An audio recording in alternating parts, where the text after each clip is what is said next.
humano, ele é ser amado e aceito pela mãe, e depois a mãe ensinar ele a se constituir para a vida. A figura mais importante nos seres humanos até 3 anos de idade é a mãe.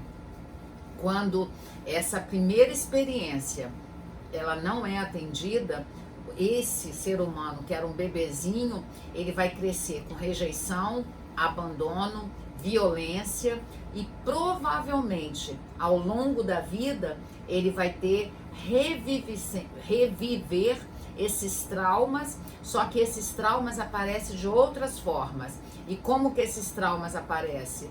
Vai ser no corpo, que vai ser depositário de toda essa linguagem simbólica. Aí eu separei a frase da Elizabeth Gilbert: medicar um sintoma de qualquer doença sem explorar sua causa inicial é apenas um modo classificamente burro e ocidental de achar que qualquer um poderia melhorar a sua vida. Eu vou explicar a vocês alguns conceitos desse livro que já foi postado. Me empresta aqui. Já foi até postado aí no grupo do WhatsApp.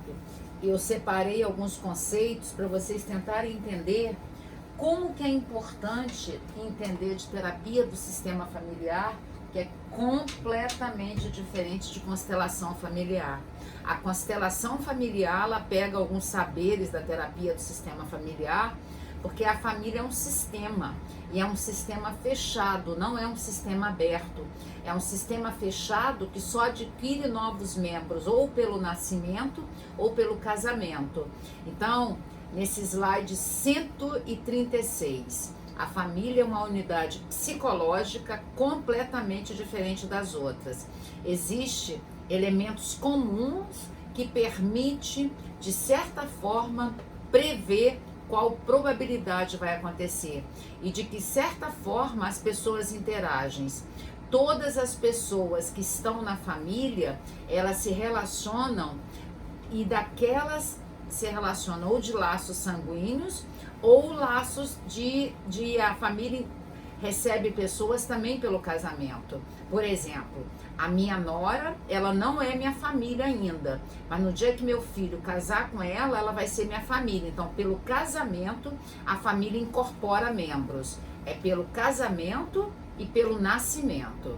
O ser humano, ele é uma constituição física, mental, emocional e metafísico. Só que a metafísica, ela não entra na ciência. A metafísica tem o sobrenatural, ser ateu ou acreditar em Deus. Se alguém prioriza mais o físico do que um outro, a família fica deficitária. Se prioriza só o emocional, fica deficitária. E se a família prioriza só o metafísico, fica deficitária. Então, a família, ela funciona por um tripé: do físico, do emocional e da sua crença, porque a família precisa de uma crença ou não crença, que até a não crença é uma crença. Então, se alguém não está sabendo lidar com esse tripé corpo, alma e espírito, a pessoa vai ter vários relacionamentos distorcidos e vai fazer com que a família não consiga realizar as questões da sua vida. Então, no slide 141, como que é essa relação da família com tempo, com dinheiro, com a aquisição de novas posses, com a entrada de novos membros? Porque ela pode funcionar de dois jeitos. A família pode resistir a essas mudanças, que aí é uma família disfuncional, ou a família pode aceitar essas mudanças, aí é uma família flexível. E o ser humano, ele é físico, ele é emocional e ele é metafísico. Ele é aquele sobrenatural. Então, o pensamento sistêmico, que agora eu vou começar a explicar a vocês o que é o pensamento sistêmico, a família faz com que a gente acredite que até ali 11 anos, que a gente só tem contato com a família, por mais que você vá à escola, mas a escola acaba sendo uma coisa bem burocrática. Aí faz os filhos acreditarem que aquela ali é a única forma certa de viver.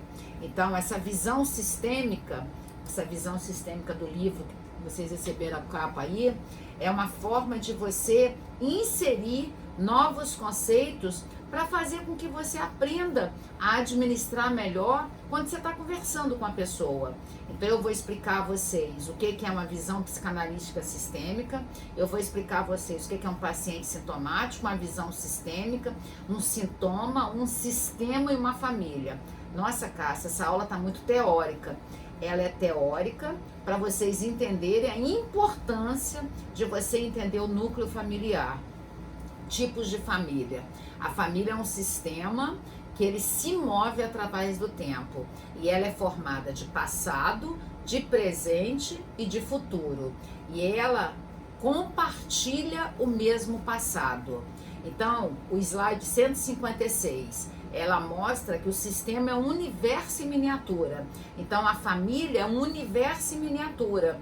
E é essa frase do Hipócrates: as partes de um organismo formam um circuito.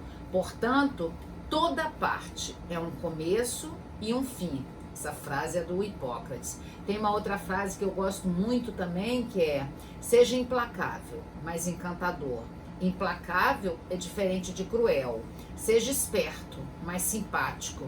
Esperteza é energia sutil. Seja paciente, mas ativo. Paciência em esperar pelo outro. Seja doce, porém letal.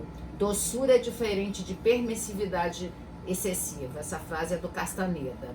Então vamos aprender o que quer dizer paciente sintomático? O que quer dizer paciente sintomático? Paciente sintomático é a ideia cultural de ser doente ou membro sintomático é apenas uma representação circunstancial de toda a disfunção da família. Por exemplo, uma pessoa ela apresenta drogadição, mas ela não está sozinha. Se ela usa drogas, é porque toda a família é disfuncional. Nenhum ser humano manifesta aquele sintoma na família se a família não estiver doente. Ele só é a representação sintomática ocasional da patologia da família. Então, o indivíduo ou o paciente é uma pessoa com personalidade, aptidões, dons e talentos, dificuldade e limitações próprias e singulares. Ele possui premissas e estilo de vida próprio e ele está inserido ali. Por exemplo, o engenheiro, ele tem a premissa de ser cartesiano. O adolescente tem a premissa de funcionar diferente, que ele tem ousadia. Então, todas as vezes que uma família tem uma drogadição, um álcool, uma doença, uma separação, alguém vai apresentar o sintoma, a gente chama paciente sintomático. Essa pessoa que apresenta o sintoma, ela é a representante circunstancial da patologia da família. Não a patologia anatômica, porque a anatômica é no corpo, a patologia desse circuito que é um todo. Aprenderam isso? Gravaram isso? Isso é muito importante, grava aí. Se a gente tem alguém que está usando álcool na família, a família é doente. Se está usando droga, a família é doente. Se vai mal na escola, a família é doente. Porque tudo isso é a representação circunstancial de uma patologia da família. Então, agora a gente vai falar da segunda característica, que é a visão sistêmica. O que é visão sistêmica? Ninguém está sozinho no mundo. Todas as pessoas na família funcionam em um ciclo. Olha o slide 156 que eu botei, que a família é um universo em miniatura. Terceiro, agora a gente vai falar desse sintoma, disso que aparece: a droga, a doença, um desemprego, um divórcio. Então, quando existe isso, sintoma na família, mostra que a família não está movendo da forma saudável, ela está com homeostásia, ela está mesmo estado, ela está parada. Então, quando existe uma paralisia em qualquer ponto da vida da família, sempre o motivo tem a ver com que ali está a resistência para melhorar.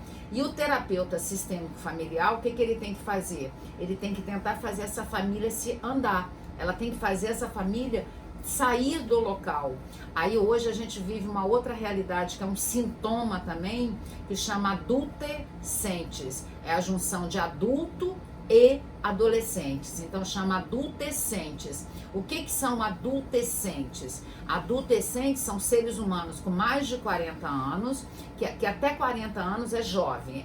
A criança é até 12, 12 a 25 é adolescente, De 25 a 40 é jovem. São seres humanos que chegaram a 40 anos, 41 anos, ainda vivem com os pais, ainda são sustentados pelos pais, ainda não constituíram, não saíram para constituir uma família nuclear, que a família que é pai, mãe, irmão, todo mundo chama família de origem. E quando você casa, você constitui uma família nuclear. Quando nasce o primeiro filho, você estabeleceu uma família nuclear. Então, uma família de origem, ela tem várias famílias nucleares. Várias pessoas que casaram tiveram a construção de várias famílias nucleares. Então, um sintoma é um ser humano com adultescência. Adultescência é aqueles seres humanos que têm mais de 41 anos e ainda continuam com aquele comportamento de adolescente. Não sabem o que vai fazer da vida. Porque o ser humano ele se torna maduro efetivamente, porque 40 anos você já está entrando na maturidade, é o adulto jovem que a gente fala. Então, porque aí saiu da jovem, que jovem é de 25 a 40, e com 40 a 60, a gente fala adulto jovem, adulto meio e o adulto caminhando para a maturidade final. Essas classificações, elas são completamente diferentes de 20 anos para cá. O adolescente, ele encerra com 25 anos. E a neurociência está comprovando cada vez mais, porque o pré-frontal aqui, que fica aqui na frente, o neocórtex, ele se forma com 25 anos. Com 25 anos ele está completamente formado. Acreditava-se antes que era com 21 anos, mas agora a gente já sabe que é com 25 anos. Então, esse sintoma que aparece, esse sintoma não é um transtorno mental. Transtorno mental não é sintoma. Transtorno mental tem a ver com outra coisa. Por exemplo, uma pessoa que tem um comportamento desviante na família, uma doença, efetivamente, um câncer, e são esses sintomas. Sintoma é o histórico e a interação do sintoma com aquilo que a família está representando. Então, a metáfora do sintoma é para fazer com que a pessoa, inconscientemente, ele tenha uma descarga de energia menor. Então, é um trabalho de Sherlock Holmes, do psicanalista, com abordagem terapêutica, para descobrir qual é o sintoma, porque o sintoma é o mal menor. O mal maior seria aparecer aquele sintoma para toda a família. É como se inconscientemente, a gente não teve a última live, que em fevereiro eu expliquei dos mecanismos de defesa. Os mecanismos de defesa, eles fazem produzir vários sintomas para que as pessoas da família que são disfuncionais, elas não enxerguem a realidade.